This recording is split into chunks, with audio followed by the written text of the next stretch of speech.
ਪੋਹ ਦੇ ਮਹੀਨੇ ਨੂੰ ਠੰਡ ਦਾ ਸਰਦਾਰ ਮਹੀਨਾ ਸਮਝਿਆ ਜਾਂਦਾ ਹੈ। ਪਲ ਪਈ ਹੈ ਤੇ ਜਿਹੜਾ ਨਾ ਤਰੇਲ ਦੇ ਵਿੱਚ ਟੁਰਨ ਦਾ ਆਪਦਾ ਹੀ ਸਵਾਦ ਹੈ।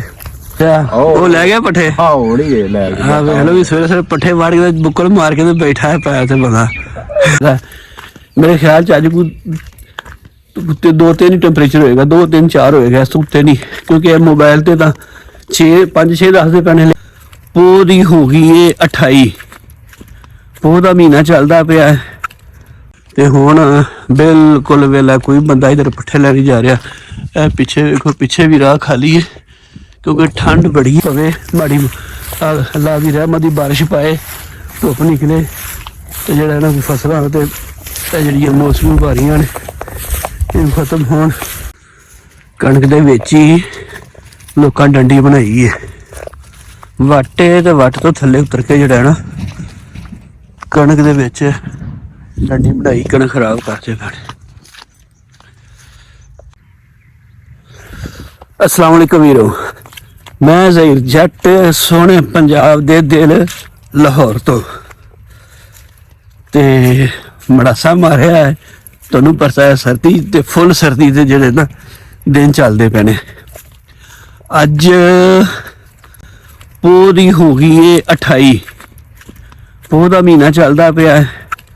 28 पोह हो गई है ते पोह दे महीने नूं ठंड का सरदार महीना समझा जाता है। इस महीने जिहड़ा ना ठंड बड़ी पैंदी है ते ऐतकी तो कुछ ज़्यादा ही पैंदी पई है। तकरीबन अद्ध पोह तो बाद अजे तक ना सूरज नहीं निकलिया।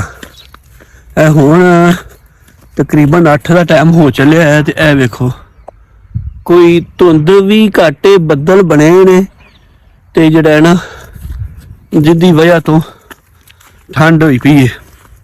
ते फसलों का भी है, वेखो फसलों का भी जड़ा है ना कणक का, क्योंकि कणकों नूं पहले पानी लग चुके ने ते पानी लगन तो बाद जड़ा है ना पैलियां वत्तर नहीं पिया आंदियां, जिंदी वजह तो कणकां भी विच कक्कियां होंदियां पियां ने।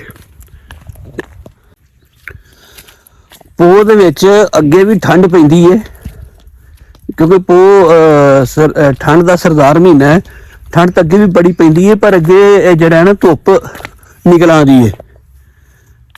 ऐतकी यह है कि जो बदल बने ना धुप नहीं निकलती पी। हालांकि अगे पोह दे विच कोहरा पैंदा है, कोहरा जम जाता उत्ते फसलों का, लेकिन यह कि धुप निकल आती है तो वह कोहरा भी जो कणकां वास्ते है ना वो सगों कणकां ज़्यादा मच्छर दियां ने ते धुप निकल आती तो पहली बत्तर आ जाती है।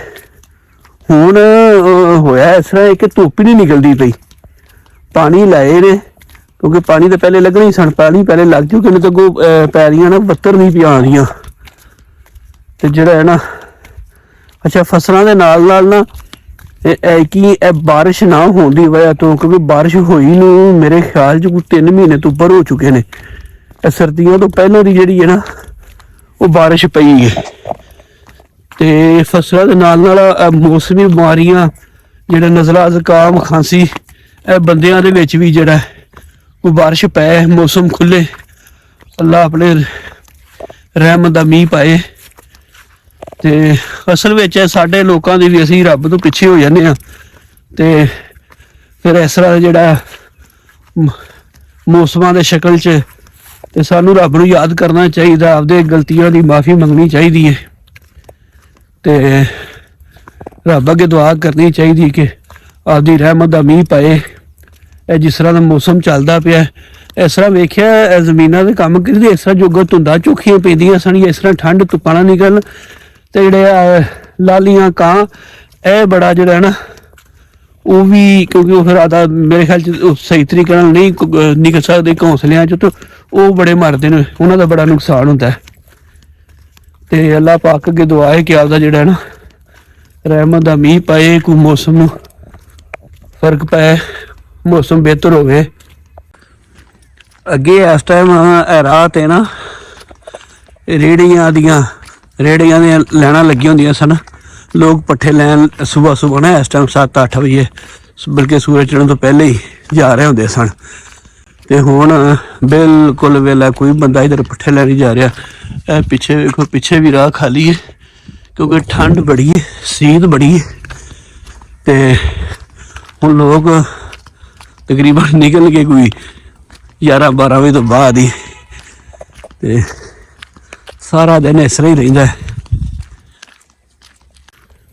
ਤੇ ਮੈਂ ਸੁਬਾਹ ਜਾ ਰਿਹਾ ਪੈਰੀਆਂ ਤੇ ਕਣਕ ਤੇ ਫੇਰਾ ਮਾਰਨ, ਨਾਲੇ ਕਣਕ ਤੇ ਫੇਰਾ ਮਾਰਦੇ ਆ ਤੇ ਨਾਲੇ ਜਿਹੜੀ ਵਾਕ ਹੋ ਜਾਂਦੀ ਹੈ, ਉਹ ਸਿਹਤ ਵਾਸਤੇ ਬੜੀ ਚੰਗੀ ਹੈ।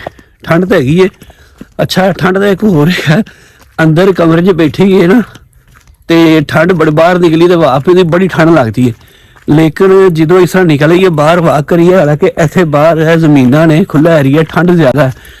ਮੇਰੇ ਖਿਆਲ 'ਚ ਅੱਜ ਕੋਈ 2-3 ਹੀ ਟੈਂਪਰੇਚਰ ਹੋਏਗਾ, 2-3-4 ਹੋਏਗਾ, ਇਸ ਤੋਂ ਉੱਤੇ ਨਹੀਂ, ਕਿਉਂਕਿ ਇਹ ਮੋਬਾਈਲ ਤੇ ਤਾਂ 5-6 ਦੱਸਦੇ ਪੈਣੇ, ਲੇਕਿਨ ਇੱਥੇ ਬਾਹਰ ਜਿਹੜਾ ਨਾ ਉਹ ਘੱਟ ਹੀ ਹੁੰਦਾ ਹੈ। ਲੇਕਿਨ ਬਾਹਰ ਜਦੋਂ ਇਸ ਤਰ੍ਹਾਂ ਨਿਕਲ ਆਈਏ ਫਿਰ ਕੋਈ ਨਹੀਂ ਮਹਿਸੂਸ ਹੁੰਦੀ ਠੰਡ ਹੁੰਦੀ, ਤੇ ਜਦੋਂ ਕੰਮ ਕਰੀਏ ਉਦੋਂ ਫਿਰ ਬਿਲਕੁਲ ਹੀ ਨਹੀਂ ਹੁੰਦੀ।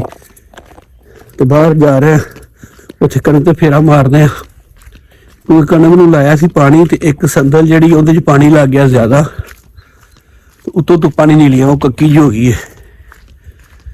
ਤੇ ਨਾਲੇ ਵਾਕ ਹੋ ਜਾਂਦੀ, ਤਕਰੀਬਨ ਕੋਈ 2 ਕਿਲੋਮੀਟਰ ਬਣਦੀ ਹੈ ਸਾਡੀ ਪਿੰਡ ਤੋਂ, ਘਰ ਤੋਂ ਜਿਹੜੀ ਪੈਲੀ ਸਾਡੀ,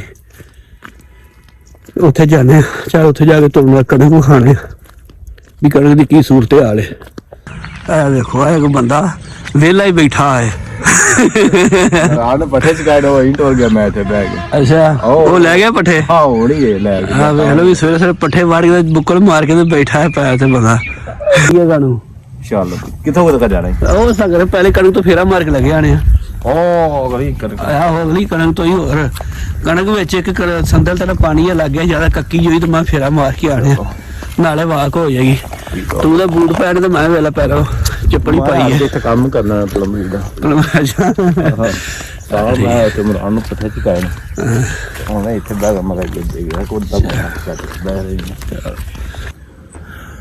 ਹਾਂਜੀ, ਇਹ ਪਿੱਛੇ ਬੀਜੀ ਹੈ ਕਣਕ, ਤੇ ਇਹ ਵਿਚਲੀ ਸੰਦਲ ਜਿਹੜੀ ਹੈ ਨਾ ਉਹ ਕੋਈ ਕੱਕੀ, ਪਾਣੀ ਲੱਗ ਗਿਆ ਜ਼ਿਆਦਾ, ਉੱਤੋਂ ਬਣ ਗਿਆ ਬੱਦਲ, ਜਿੰਦੀ ਵਜ੍ਹਾ ਤੋਂ ਇਹ ਜਿਹੜੀ ਹੈ ਨਾ ਸੰਦਲ ਧੁੱਪ ਨਿਕਲੀ ਨਹੀਂ ਤੇ ਇਹ ਕੱਕੀ ਹੋ ਗਈ ਤੇ ਵਿਰਲੀ ਹੋ ਗਈ ਹੈ, ਤੇ ਬਾਕੀ ਤਾਂ ਠੀਕ ਹੈ। ਤੇ ਇਹ ਜਿਸੀ ਬੀਜੀ ਕਣਕ ਇੱਥੇ ਆਇਆ ਫੇਰਾ ਮਾਰਨ, ਤੇ ਇਹ ਦੇਖੋ ਜ਼ਰਾ ਸਵੇਰੇ ਜੇ ਤਾਂ ਵੈਸੇ ਪਾਣੀ ਲੱਗ ਗਿਆ ਤੇ ਬੜੀ ਠੰਡ ਲੱਗਦੀ, ਤੇ ਚੱਪਲ ਪਾਈ ਹੈ ਤੇ ਜਿਹੜਾ ਨਾ ਤਰੇਲ ਦੇ ਵਿੱਚ ਟੁਰਨ ਦਾ ਆਪਦਾ ਹੀ ਸਵਾਦ ਹੈ।